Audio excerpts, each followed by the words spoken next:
Hello friends, welcome to my YouTube channel Edu with Pooja. Friends, जैसा कि कल के वीडियो में मैंने इतिहास के फर्स्ट चैप्टर यूरोप में राष्ट्रवाद स्टार्ट किया हूँ। तो वीडियो शुरू करने से पहले अगर आप हमारे चैनल को सब्सक्राइब नहीं किए तो सब्सक्राइब कर लीजिए और बेल आइकन पर जाकर ऑल पे क्लिक कर दीजिए ताकि आगे आने वाले वीडियो आपको आसानी से प्राप्त हो सके। तो चलिए दोस्तों, आगे इस टॉपिक को देखते हैं, इस टॉपिक पे डिस्कशन करते हैं। जैसा कि मैंने कल के वीडियो में डिस्कशन की थी कि यूरोप में राष्ट्रवाद, तो राष्ट्रवाद क्या है, फिर पुनर्जागरण, नेपोलियन कौन था, मेटरनिक युग क्या है, वीना सम्मेलन कब हुआ, 1830 की क्रांति हुआ, उस क्रांति के प्रभाव पढ़े थे, फिर 1848 की क्रांति का डिस्कशन किए थे। अब इसके बाद है कि इटली का एकीकरण, इटली का एकीकरण कैसे संभव हो पाया और इसमें कौन कौन भाग लिए थे, किसका भागीदारी रहा, ये इसका आज का टॉपिक है। तो इटली का एकीकरण। इटली 19वीं शताब्दी के आरंभ में मात्र एक भौगोलिक अभिव्यक्ति था जहां कई स्वतंत्र राज्य हुआ करते थे। इस कारण वहां अलगाव की भावना थी। इटली के एक राष्ट्र के रूप में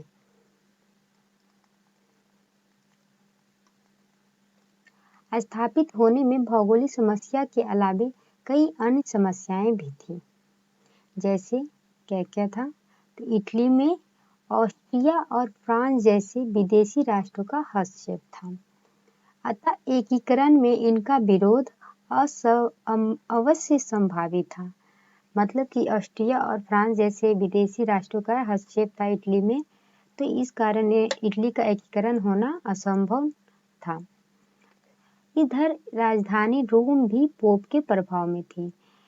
कल के वीडियो में मैंने डिस्कशन की थी कि ये वीना सम्मेलन के पश्चात जो इटली को कई भागों में बांट दिया गया था, जहाँ जो है ये इटली का जो राजधानी थी रोम, वो पोप को सौंप दिया गया था। पोप की इच्छा थी कि इटली का एकीकरण स्वयं उसके नेतृत्व में धार्मिक दृष्टिकोण से हो, ना कि शासकों के नेतृत्व में।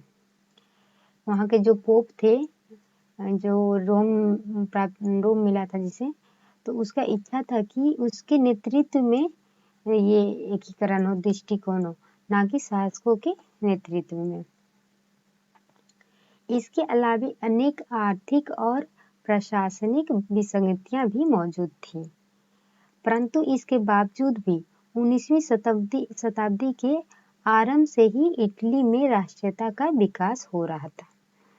सब लोग अपने नेतृत्व में करना चाहते थे, फिर भी जो है इटली के लोगों में जो है राष्ट्रीयता की भावना जाग रही थी। फ्रांस में होने वाली घटनाओं का प्रभाव भी यहाँ स्पष्ट रूप से पड़ रहा था। फ्रांस में जो घटना हो रही थी, इसका प्रभाव इटली पे भी पड़ रहा था। नेपोलियन के सैन्य अभियानों ने इटली के नवजागरण तथा एकीकरण में अप्रत्यक्ष रूप से ही सही परंतु महत्वपूर्ण योगदान दिया।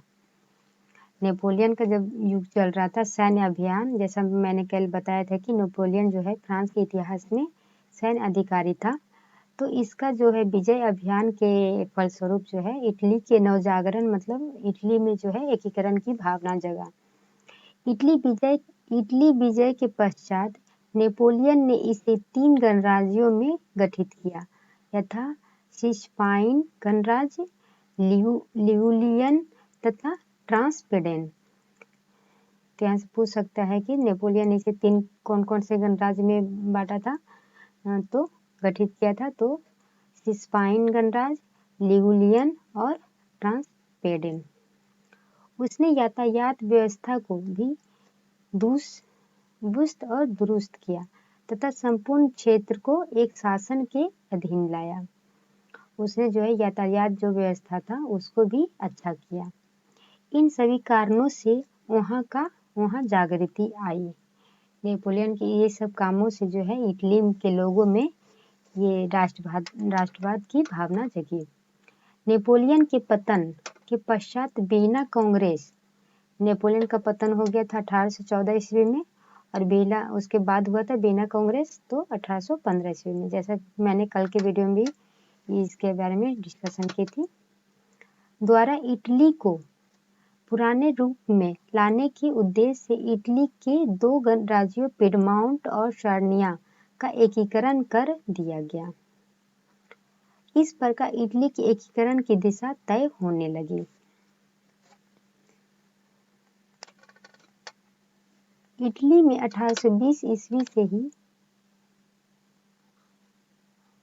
कुछ राज्यों में संवैधानिक सुधारों के लिए नागरिक आंदोलन होने लगे। इटली में जो है 1820 ईस्वी में कुछ राज्य में सुधार के लिए नागरिक लोगों में जो है आंदोलन की भावना जगने लगी, आंदोलन होने लगे। एक गुप्त दल कार्बोनारी का गठन राष्ट्रवादियों द्वारा किया गया। इटली के जो है राष्ट्रवादी उसके द्वारा जो है कार्बोनारी गुप्त दल का गठन किया गया। यहाँ से भी क्वेश्चन आता है कि इटली में जो है गुप्त दल का जो गठन किया गया था राष्ट्रवादियों के द्वारा, तो उसका नाम क्या था? तो कार्बोनारी था। ऑब्जेक्टिव में आ सकता है क्वेश्चन ये, जिसका उद्देश्य छापा मार युद्ध के द्वारा राजतंत्र को नष्ट कर गणराज्य की स्थापना करना था। कार्बोनारी जो गुप्त दल था उसका उद्देश्य था कि छापामार युद्ध के द्वारा जो है राजतंत्र को नष्ट कर गणराज्य की स्थापना करना। प्रसिद्ध राष्ट्रवादी नेता जोसेफ मेजनी का संबंध भी इसी दल से था। जोसेफ मेजनी, तो क्वेश्चन आता है ऑब्जेक्टिव में कि जोसेफ मेजनी किस दल से था? तो कार्बोनारी दल से। आप यहाँ से याद रख सकते हैं ऑब्जेक्टिव के रूप में। 1830 की फ्रांसीसी क्रांति के प्रभाव से इटली भी अछूता नहीं रह सका और यहाँ भी नागरिक आंदोलन शुरू हो गए। 1830 में जो फ्रांस में क्रांति हुई थी उसके प्रभाव इटली पे भी पड़े और लोगों में जो है आंदोलन स्टार्ट हो गया। मेजनी ने इन नागरिक आंदोलनों का उपयोग करते हुए उत्तरी और मध्य इटली में एकीकृत गणराज्य स्थापित करने का प्रयास किया। लोगों में जब आंदोलन की भावना जगी थी ये फ्रांस की क्रांति के बाद, तो इसका फायदा उठाते हुए मेजनी ने जो उत्तरी और मध्य इटली जो था उसका एकीकृत किया, एकीकृत गणराज्य स्थापित करने का प्रयास किया। लेकिन ऑस्ट्रिया के चांसलर जो थे मेटरनिक द्वारा इन राष्ट्रवादी नागरिकों आंदोलनों को दबा दिया गया और मेजनी को इटली से पलायन करना पड़ा। मेजनी जो था उत्तरी और मध्य इटली को जो है एकीकृत करना चाहता था, लेकिन ऑस्ट्रिया के जो चांसलर थे मेटरनिक, इनके द्वारा जो है ये नागरिक आंदोलन को दबा दिया गया और मेजनी को जो है इटली से पलायन करना पड़ा। मेजनी के बारे में जानते हैं कि मेजनी कौन था। तो मेजनी साहित्यकार, गणतांत्रिक विचारों का समर्थक और योग सेनापति था। तो ये ऑब्जेक्टिव में भी आ सकता है या फिर अति लघु उत्तरीय क्वेश्चन में भी आ सकता है कि मेजनी कौन था। तो मेजनी जो था साहित्यकार, गणतांत्रिक विचारों का समर्थक और योग सेनापति था, लेकिन वह तत्कालीन राजनैतिक परिस्थितियों की बेहतर समझ नहीं रखता था, अतः उसमें आदर्शवादी गुण अधिक और व्यवहारिक गुण कम था। मेजनी में जो है आदर्शवादी गुण ज़्यादा थे और व्यवहारिक जो गुण थे वो कम थे। अपनी पराजय के बाद भी मेजनी ने हार नहीं मानी। सन 1831 ईस्वी में उसने यंग इटली की नामक संस्था की स्थापना की। तो मेजनी ने 1831 ईस्वी में किस नामक संस्था की स्थापना की? तो यंग इटली का। या तो फिर क्वेश्चन आ सकता है कि मेजनी ने यंग इटली का स्थापना कब किया? तो 1831 ईस्वी में। फिर ऐसे आ सकता है कि यंग इटली का स्थापना किसने किया? तो मेजनी ने किया। यहाँ से ऑब्जेक्टिव क्वेश्चन आ सकते हैं। जिसने नवीन इटली के निर्माण में महत्वपूर्ण भाग लिया। इसका उद्देश्य जो था इटली प्रायद्वीप से विदेशी हस्तक्षेप समाप्त करना तथा संयुक्त गणराज्य स्थापित करना था। मेजनी का जो उद्देश्य था वो इटली से जो था विदेशी जो हस्तक्षेप हो रहे थे फ्रांस और ऑस्ट्रिया जैसे देशों से, तो उसका समाप्त करना था और इटली में जो था संयुक्त गणराज्य स्थापित करना था। सन 1834 ईस्वी में यंग यूरोप नामक संस्था का गठन कर मेजनी ने यूरोप के अन्य देशों में चल रहे राष्ट्रीय आंदोलन को भी प्रोत्साहित किया। मेजनी जो थे, सबसे पहले तो 1821 ईस्वी में यंग इटली का नामक संस्था स्थापना किया था। फिर 1834 में 3 साल बाद यंग यूरोप नामक संस्था का गठन किया। इसके द्वारा जो है यूरोप में अन्य जो राज्य थे उसके द्वारा चल रहे राष्ट्रीय आंदोलनों का भी प्रोत्साहित किया गया। सन 1848 ईस्वी में जब फ्रांस सहित पूरे यूरोप में क्रांति का दौर आया तो मेटरनिख को भी अंततः ऑस्ट्रिया छोड़ना पड़ा। कल का जो 1848 की क्रांति का डिस्कशन किए थे, पढ़े थे, उसमें मैंने डिस्कशन की थी कि मेटरनिख का अंत हुआ और उसके बाद फिर ये मेटरनिख के बुरबन जो था उसका अंत हो गया था। इसके बाद इटली की राजनीति में पुनः मेजनी का आगमन हुआ। मेजनी संपूर्ण इटली का एकीकरण कर उसे एक गणराज्य बनाना चाहता था, जबकि सार्डिनिया पिडमाउंट का शासक जो था चार्ल्स एल्बर्ट अपने नेतृत्व में सभी प्रांतों का विलय चाहता था। लेकिन जो क्षेत्र सार्डिनिया और पिडमाउंट का शासक चार्ल्स एल्बर्ट को दिया गया था, वो चाहता था कि उसका नेतृत्व में जो है सभी प्रांतों का विलय हो जाए। उधर पोप भी इटली को धर्मराज बनाने का पक्षधर में था। पोप को जो क्षेत्र दिया गया था तो वो चाहता था कि इटली जो है धर्मराज बने। इस तरह विचारों के टकराव के कारण इटली के एकीकरण का मार्ग अवरुद्ध हो गया था। सभी अलग अलग विचार के थे, सभी अपना अपना नेतृत्व में चाहते थे, तो इस कारण इटली का एकीकरण संभव नहीं हो पा रहा था। कालांतर में ऑस्ट्रिया द्वारा इटली के कुछ भागों पर आक्रमण किए जाने लगे, जिसमें सार्डिनिया के शासक चार्ल्स एल्बर्ट की पराजय हो गई। ऑस्ट्रिया के हस्तक्षेप से इटली में जनवादी आंदोलन को कुचल दिया गया। ऑस्ट्रिया का जो हस्तक्षेप था इटली पे, इसके कारण जो लोगों में जो आंदोलन की भावना जगी थी उसका कुचल दिया गया, उसे समाप्त कर दिया गया। इस प्रकार मेजनी की पुनः हार हुई और वह पलायन कर गया। इसके बाद जो है मेजनी का पुनः हार हो गया था और फिर उसने जो है इटली से पलायन कर गया। चलिए देखते हैं कि एकीकरण का द्वितीय चरण। एकीकरण का द्वितीय चरण देखते हैं। तो 1848 तक इटली के एकीकरण के लिए किए गए प्रयास वस्तुतः असफल ही रहे, परंतु धीरे धीरे इटली में इन आंदोलनों के कारण जन जागरूकता बढ़ रही थी और राष्ट्रीयता की भावना तीव्र हो रही थी। इटली में सार्डिनिया पिडमाउंट का जो नया शासक था विक्टर इमैनुएल राष्ट्रवादी विचारधारा का था और उसके प्रयास से इटली के एकीकरण का कार्य जारी रहा। अपनी नीतियों के क्रियान्वयन के लिए विक्टर ने काउंट काबूर को प्रधानमंत्री नियुक्त किया। सार्डिनिया पिडमाउंट का जो नया शासक था विक्टर इमैनुएल, वो राष्ट्रवादी विचारधारा का था। इसके नेतृत्व में जो है इटली का एकीकरण का कार्य जो था वो जारी रहा और उसने जो है काउंट काबूर को प्रधानमंत्री नियुक्त किया। काउंट काबूर के बारे में पढ़ते हैं तो क्या इसका भागीदार रहा इटली के एकीकरण में। क्वेश्चन भी आते हैं कि इटली के एकीकरण में काउंट काबूर का योगदान बताएं, तो आप यहाँ से बता सकते हैं। तो चलिए दोस्तों इसके बारे में डिस्कशन करते हैं। तो काबूर एक सफल कूटनीतिज्ञ एवं राष्ट्रवादी था। काबूर कौन था? तो काबूर एक सफल कूटनीतिज्ञ एवं राष्ट्रवादी था। वह इटली के एकीकरण में सबसे बड़ी बाधा ऑस्ट्रिया को मानता था, अतएव उसने ऑस्ट्रिया को पराजित करने के लिए फ्रांस के साथ दोस्ती का हाथ बढ़ाया। काउंट काबूर जो था वो मानता था कि इटली का एकीकरण जो है संभव नहीं हो पा रहा है, तो वो ऑस्ट्रिया के कारण, इसलिए उसने जो है ऑस्ट्रिया को पराजित करने के लिए, हराने के लिए फ्रांस के साथ दोस्ती का हाथ बढ़ाया।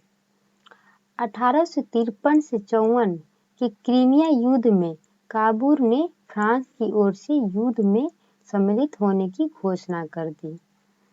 तो यहाँ से ऑब्जेक्टिव आता है कि क्रीमिया युद्ध कब हुआ, तो 1853 से 54 की ईस्वी में, और इसमें कौन से देश, तो फ्रांस की ओर से काबूल ने भाग लिया था, जबकि इसके लिए फ्रांस ने किसी प्रकार का आग्रह भी नहीं किया था।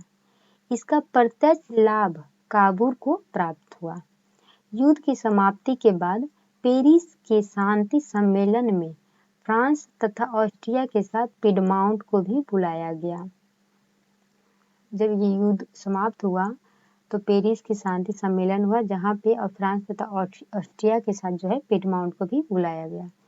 इससे काबूल की महत्ता बढ़ गई। इससे काबूल की जो है पावर जो थे वो बढ़ गए। इस सम्मेलन में काबूल ने इटली में ऑस्ट्रिया के हस्तक्षेप को गैर कानूनी घोषित कर दिया, जिसके कारण संपूर्ण यूरोप का ध्यान इटली की ओर गया।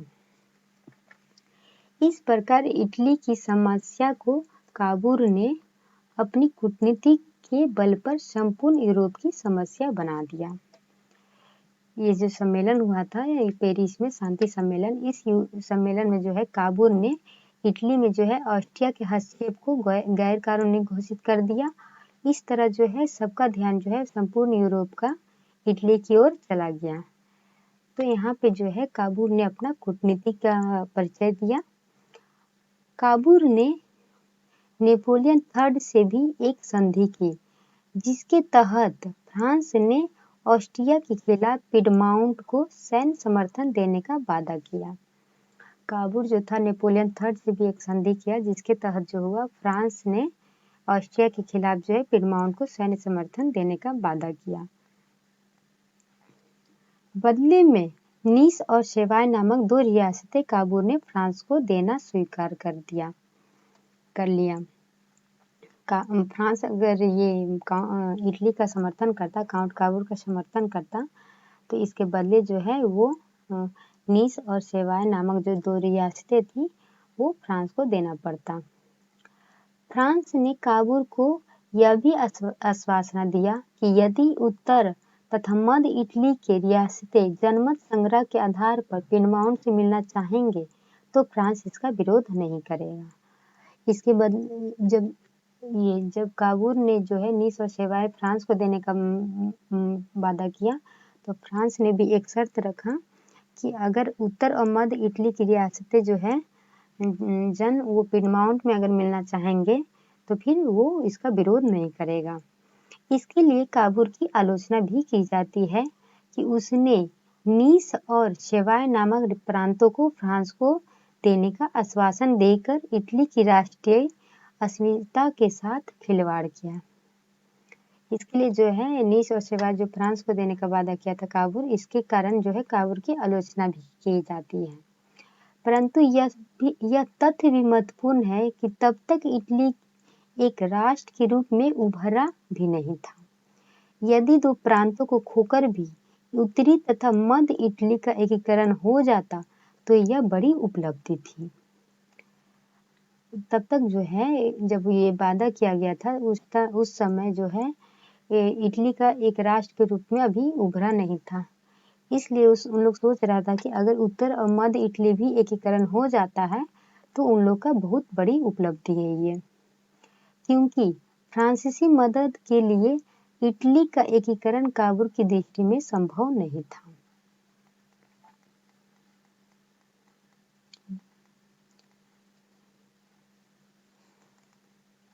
क्योंकि जो है फ्रांस अगर मदद नहीं करता तो फिर इटली का एकीकरण भी संभव नहीं हो पाता। इसी बीच 1853 से 60 में ऑस्ट्रिया और फ्रांस में सीमा संबंधी विवाद के कारण युद्ध आरंभ हो गया। 1859 से 60 में ऑस्ट्रिया जो और पिडमाउंट में जो है सीमा संबंधी मतलब कि क्षेत्र को लेकर जो है विवाद हो गया और युद्ध आरंभ हो गया। युद्ध में इटली के समर्थन में फ्रांस ने अपनी सेना उतार दी, जिसके कारण ऑस्ट्रियाई सेना बुरी तरह पराजित होने लगी। जब ये पिडमाउंट और ऑस्ट्रिया के साथ युद्ध होने लगा तो फ्रांस जैसा संधि हुआ था, तो फ्रांस ने जो है इटली के समर्थन में अपनी सेना उतार दी और जिसके कारण ऑस्ट्रिया का जो है सेना बुरी तरह हार गई। ऑस्ट्रिया के एक बड़े राज्य लोम्बार्डी पर पिडमाउंट का कब्जा हो गया। ऑस्ट्रिया का जो एक बड़ा राज्य था लोम्बार्डी, उस पे जो है पिडमाउंट का कब्जा हो गया। एक तरफ तो लड़ाई लंबी होती जा रही थी और दूसरी तरफ नेपोलियन इटली के राष्ट्रवाद से घबराने लगा था, क्योंकि उत्तर तथा और मध्य इटली की जनता जो है काबूल के समर्थन में बड़े जन सैलाब के रूप में एकीकरण के लिए आंदोलनरत थी। जिसके इधर तो इसका कब्जा हो गया और दूसरी तरफ जो है नेपोलियन जो है इटली के राष्ट्रवाद से घबराने लगा था, क्योंकि जो है उत्तर तथा मध्य इटली की जनता जो है काबूल के समर्थन में थी।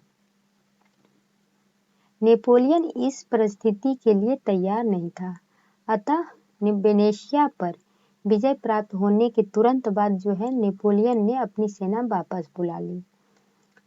नेपोलियन जो थर्ड था उसी ने जो है जब वहाँ कब्जा होने लगा तो फिर वो जो है अपनी सेना जो है वापस बुला लिया। युद्ध से हटने के बाद नेपोलियन थर्ड ने ऑस्ट्रिया तथा पिडमाउंट के बीच मध्यस्थता करने की बात स्वीकारी। जब युद्ध से हट गया तो नेपोलियन थर्ड ने जो है ऑस्ट्रिया तथा पिडमाउंट के बीच जो है एक संधि करने की बात की। इस तरह संधि के अनुसार लोम्बार्डी पर पिडमाउंट का अधिकार और वेनेशिया पर ऑस्ट्रिया का अधिकार। लोम्बार्डी पर हो गया पिडमाउंट का अधिकार और जो वेनेशिया था उस पे ऑस्ट्रिया का अधिकार माना गया। अंततः एक बड़े राज्य के रूप में इटली सामने आया, परंतु काबूल का ध्यान मध्य तथा उत्तरी इटली के एकीकरण पे था, अतः उसने नेपोलियन को शेवाय प्रदेश देने का लोभ देकर ऑस्ट्रिया पिडमाउंट युद्ध में फ्रांस के निष्क्रिय रहने तथा इटली के राज्यों का पिडमाउंट में विलय का विरोध नहीं करने का आश्वासन ले लिया। लेकिन जो काबूल था उसका तो ध्यान था कि मध्य और उत्तरी इटली का एकीकरण। इसके कारण जो है नेपोलियन को उसने शेवाय प्रदेश देने का वादा किया, लोभ दिया और बोला कि ऑस्ट्रिया पिडमाउंट युद्ध में जो है फ्रांस का निष्क्रिय रहने के लिए तथा इटली के राज्यों का पिडमाउंट में विलय का विरोध नहीं करने का आश्वासन ले लिया।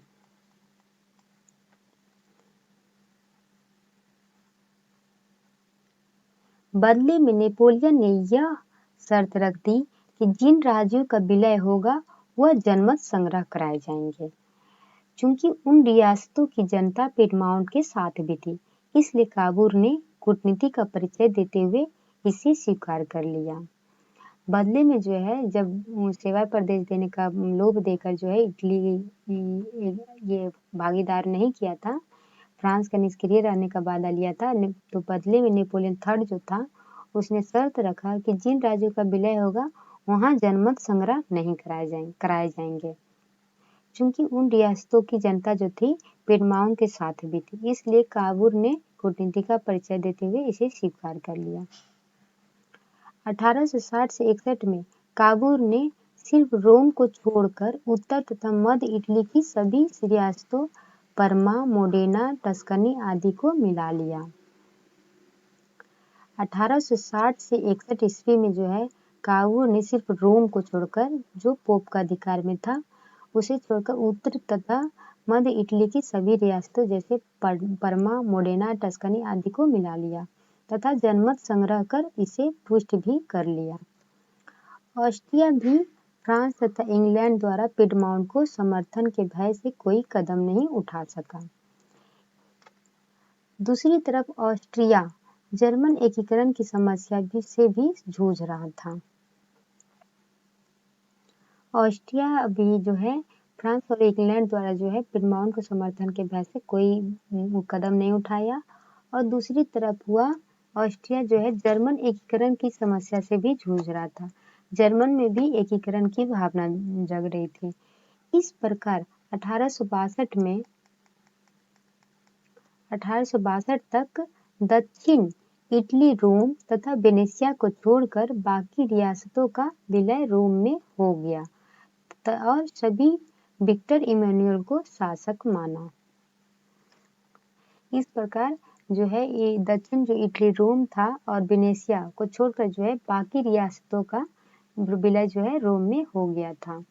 जैसा कि कल के वीडियो में मैंने बताया था कि जो इटली जो है इटली की राजधानी रोम जो है पोप को सौंपा गया था और वेनेशिया पर जो है ये ऑस्ट्रिया का अधिकार हो गया था। वेनेशिया और लोम्बार्डी पर, तो लोम्बार्डी तो इटली में मिल गया लेकिन वेनेशिया पर अभी भी ऑस्ट्रिया का अधिकार था।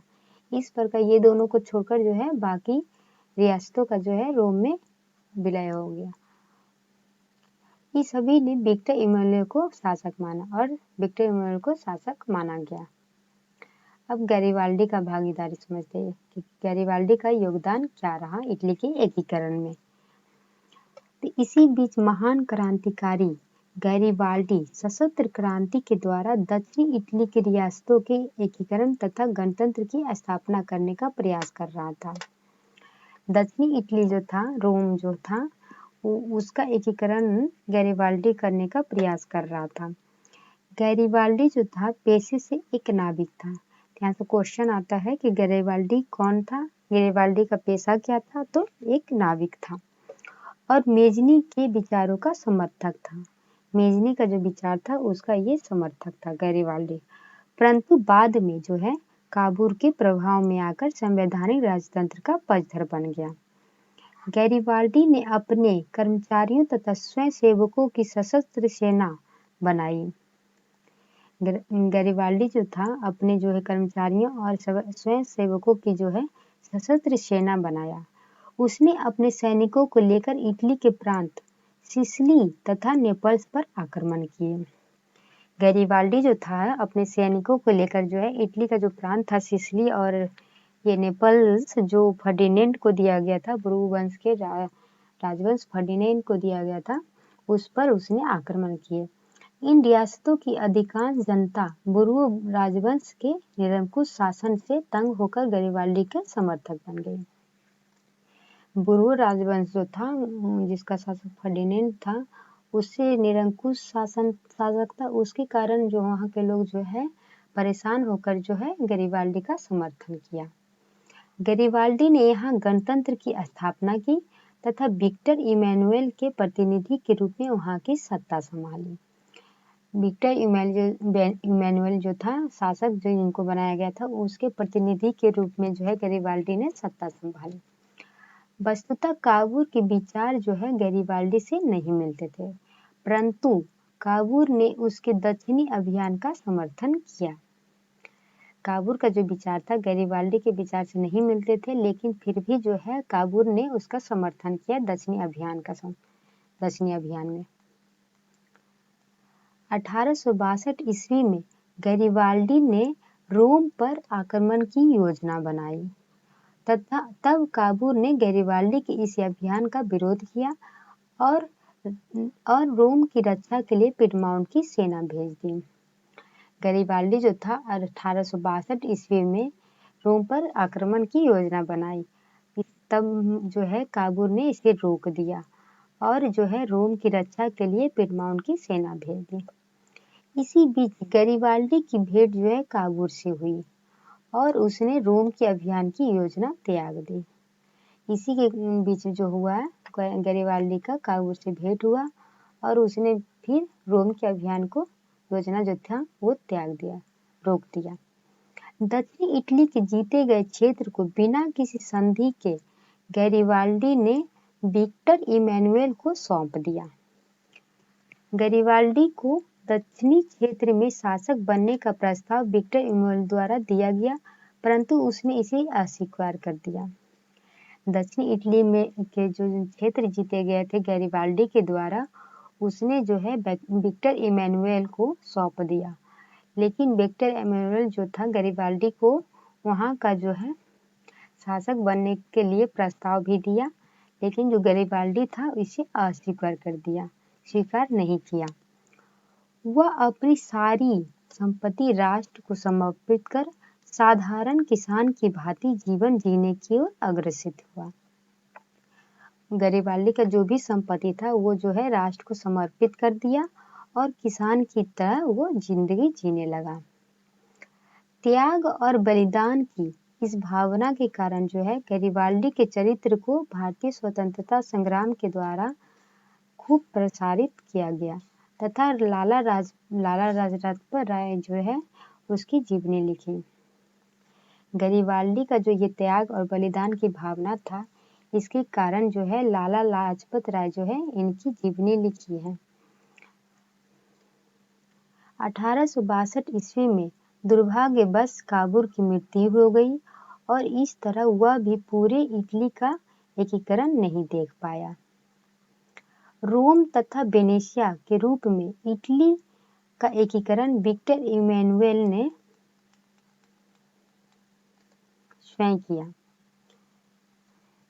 1862 ईस्वी में काउंट काबूल का मृत्यु हो जाता है, जिसके बाद जो है वो भी जो है रोम और वेनेशिया का एकीकरण इटली में नहीं देख पाया।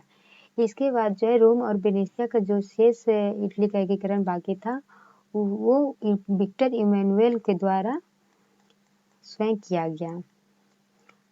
1870 से 71 में फ्रांस और प्रसा के बीच जो है युद्ध छिड़ गया, जिस कारण फ्रांस के लिए पोप को संरक्षण प्रदान करना संभव नहीं था। 1870 से 71 में फ्रांस और प्रसा के बीच युद्ध छिड़ गया, जिस कारण जो है फ्रांस के लिए पोप को संरक्षण प्रदान नहीं कर संभव था। विक्टर इमैनुएल ने इस परिस्थिति का लाभ उठाया। पोप ने अपने आप को वेटिकन सिटी के किले में बंद कर लिया।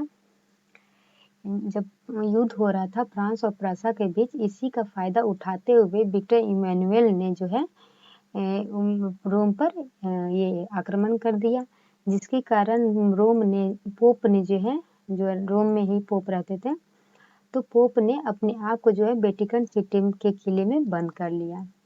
इमैनुएल ने पोप के राजमहल को छोड़कर बाकी रोम को इटली में मिला लिया। विक्टर इमैनुएल जो थे पोप के जो राजमहल था उसको सिर्फ छोड़कर रोम को इटली में मिला लिया और उसी अपनी राजधानी बनाई।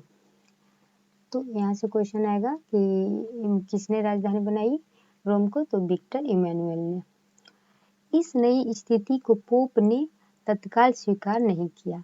इस समस्या का अंततः मुसोलिनी द्वारा निदान हुआ, जब उसने पोप के साथ समझौता कर वेटिकन की स्थिति को स्वीकार कर लिया।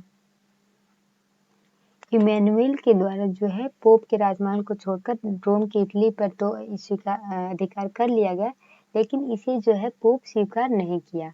अंत में जो है मुसोलिनी द्वारा इसका निदान हुआ, जब उसने पोप के साथ समझौता कर लिया, वेटिकन की स्थिति को स्वीकार कर लिया।